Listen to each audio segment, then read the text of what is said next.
दिशा निर्धारण का काम करती है।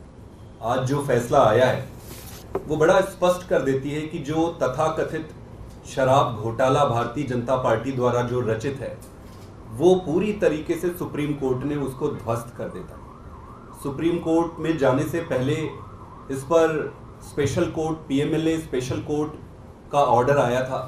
उस ऑर्डर को पढ़ने पर किसी भी व्यक्ति के मन में ये संदेह नहीं रहेगा कि भाई ये केस क्या है। उस ऑर्डर में 3-4 चीजें बड़ी स्पष्ट लिखी हुई है। पहला कि कोई पैसे का लेन देन नहीं हुआ है। दूसरा, पैसे की कहीं एक चवन्नी की बरामद नहीं हुई है। तीसरा, अरविंद केजरीवाल जी का और पार्टी का दूर दूर से किसी चीज में कोई नाता ही नहीं है। जब करप्शन ही नहीं है इस पे तो नाते का सवाल ही नहीं है। और सबसे इंपॉर्टेंट चीज कि उसमें ईडी के इंटेंट को ये मार्क करने वाली बात है।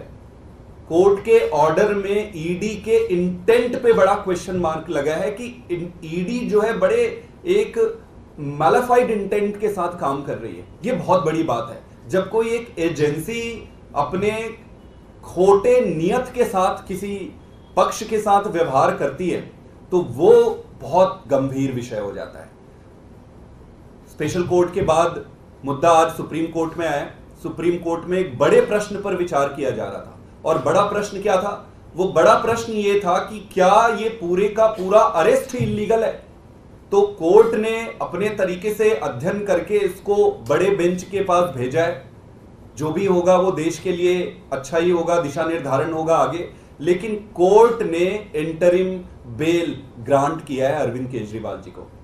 अब आपको ये समझना होगा कि पीएमएलए में जब सारे तथ्य और साक्ष्यों को देखकर सभी सबूत ये जो दिए हैं उसको एग्जॉस्ट करने के बाद ही ऐसे इंटरिम बेल या बेल दिए जाते हैं।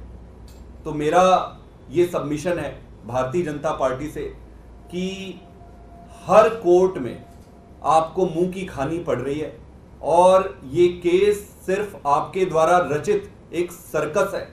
तो इस सर्कस को बंद करिए। देश का और जनता का और खास करके दिल्ली की जनता का समय व्यर्थ ना करें। नरेंद्र मोदी जी ने, अमित शाह जी ने और भारतीय जनता पार्टी ने इस देश को एक ही चीज दिया है। हर व्यक्ति का हर कार्यकाल की एक देन होती है कि भाई इसने क्या दिया, इसने क्या दिया, इसके कार्यकाल में क्या मिला। तो भाजपा के मोदी जी और अमित शाह के कार्यकाल में एक ही चीज मिला है उस देश को, और वो है ये तानाशाही की ऐसी व्यवस्था जिसमें जिस राजनीतिक दल और राजनेता को ये सामने से हरा नहीं सकते या उनका सामना नहीं कर सकते, उनको गलत तरीके से, फ्रॉडुलेंट तरीके से षड्यंत्र करके जेल में डालना या उनको फंसाना, इसको बंद करना चाहिए। देश का बहुत समय वेस्ट हो रहा है। हमें नई राजनीति करनी है, देश को आगे लेकर जाना है।